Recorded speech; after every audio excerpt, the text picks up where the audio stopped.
ጤና ይስጥልኝ። ዛሬ የምናወራው እንዴት ጭቅጭቅ እንደምንቀንስ ነው። እንግዲህ ብዙ ጊዜ አንድ ነገር የማናውቀው ቀላል ነገር ቀላል ጥል በጣም ትልቅ ጥል ትሆናለች።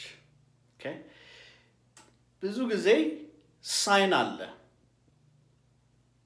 ያ ጭቅጭቅ ከመምጣቱ በፊት እሱን ኖቲስ ካደረግን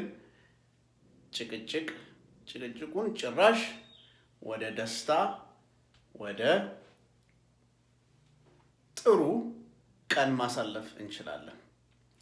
ለምሳሌ እንበል ሚስት ስራ ቦታ ሆና የማይሆን ካስተመር ያጋጥማታል። ትንሽ ሞር እናድርገውና ሁለት እንበል።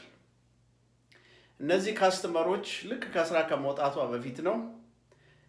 ከዛ ቤት ስትመጣ ልክ ጫማውን አውልቆ እንደሚገባ ስትረሷን አውጥታ መግባት አትችልም። ያንን ካስተመር ተሸክማ ነው ቤት ውስጥ የምትገባው እና you can imagine ምን አይነት ምሽት እንደሚሆን።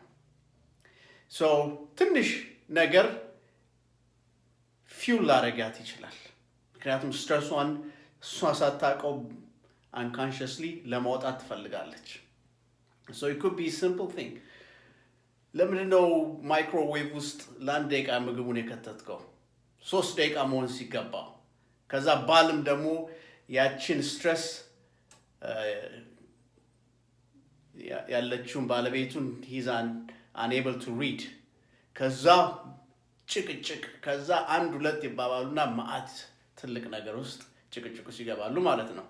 ስለዚህ I think the best way ለባለቤት ሃንድል ለማድረግ ይሄን ምንድነው ማድረግ ያለባት? ገና ቤት ውስጥ እንደገባች ሄድስ አፕ መስጠት። ኦኬ ለባሏ ዛሬ እባክህ በጣም እንደዚህ አይነት ካስተመር ነበረኝና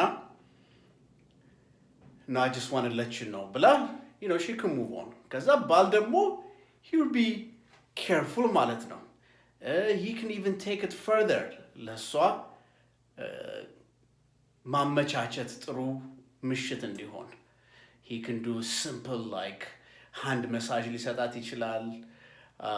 he can simply say አይዞሽ ነገ ጠዋት ስትነሺ ቆንጆ ቡና ሰራልሻለሁ simple thing like that በማለት from the worst possibly night to a better night can come about. and ልጆች ደግሞ ካሏችሁ ልጆች they can be fun። እንደዚህ ብለሽ ብትነግሪያቸው ምን አይነት ቀን እንደነበረች እነሱም they can cheer you up.